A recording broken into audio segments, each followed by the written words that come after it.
વડોદરા શહેરમાંથી વધુ એક સામૂહિક દુષ્કર્મની ઘટના સામે આવી છે।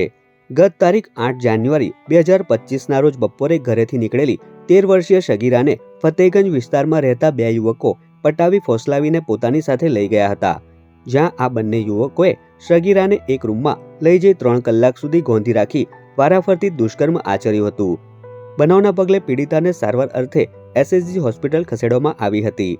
જોકે મોડી રાતે ઘટનાની જાણ થતાં જ પીડિતાના પરિવારો તથા મોટી સંખ્યામાં સમાજના લોકો હોસ્પિટલ ખાતે દોડી આવ્યા હતા।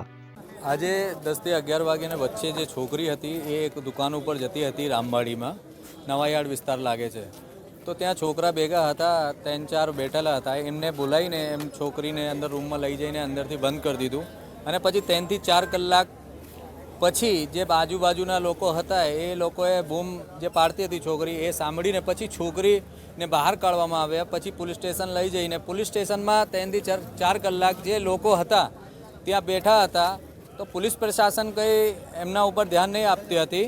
પછી જે છોકરાઓ ઊભા હતા એમના ઉપર લાઠીચાર્જ કરવામાં આવી। પછી જે પબ્લિક જે ટોલા ભેગો થયો એના પછી પોલીસને આલા અધિકારીઓ જે હતા એ ભેગા થયા, એના પછી છોકરીનો સ્ટેટમેન્ટ લેવામાં આવ્યો અને પછી અત્યારે છોકરીનો મેડિકલ ચાલુ છે, રિપોર્ટ ચાલુ છે।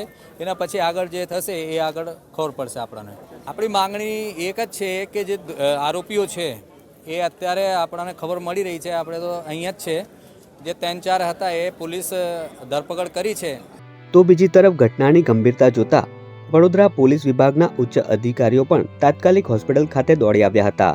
આ મામલે પીડિતાના માતાએ ફતેગંજ પોલીસ મથકમાં ફરિયાદ નોંધાવતા પોલીસે અલગ અલગ ટીમો બનાવી તપાસ હાથ ધરી હતી। ત્યારે હર્ષિત મેકવાન અને હેપ્પી નામના 2 આરોપીઓને પોલીસે ઝડપી પાડ્યા છે, જેમાં એક આરોપીની ઉંમર આશરે 19 વર્ષ અને બીજા આરોપીની ઉંમર 20 વર્ષ છે। હાલ બંને આરોપીઓની પોલીસ દ્વારા પૂછપરછ શરૂ કરવામાં આવી છે। એક સગીર વયની દીકરી ઉંમર વર્ષ 15 એની ઉપર બળાત્કારની ફરિયાદ એ દીકરીની માતા દ્વારા આપવામાં આવેલી છે। એ અનુસંધાને પોલીસે એના માતા પિતાને બોલાવી વ્યવસ્થિત પૂછપરછ કરી અને ફરિયાદ દાખલ કરી છે।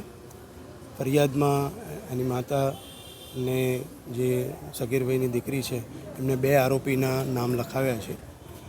એ બંને આરોપી જે છે એમને ફતેગંજ પોલીસ સ્ટેશન દ્વારા હાલ રાઉન્ડ અપ કરી દેવામાં આવ્યા છે। આગળની તપાસ ચાલુ કરવામાં આવી છે। અમે એ બાબત એના ફાધર મધરને પણ કીધું છે। અમે પ્રજાજનોને પણ કહીએ છીએ કે પોલીસ ઉપર વિશ્વાસ રાખો, તપાસ કરવાનું કામ અમારું છે। જેટલા સ્ટ્રોંગ પુરાવા એકત્ર કરી અને ચાર્જશીટ કરવાની હશે એના માટે અમે દીકરીને ન્યાય મળે એ માટે કટિબદ્ધ છીએ। એક પુરાવો એકત્ર કરી અને અમે એનું ચાર્જશીટ કરીશું। અન્ય આરોપી અંદર સંડોવાયેલા હોય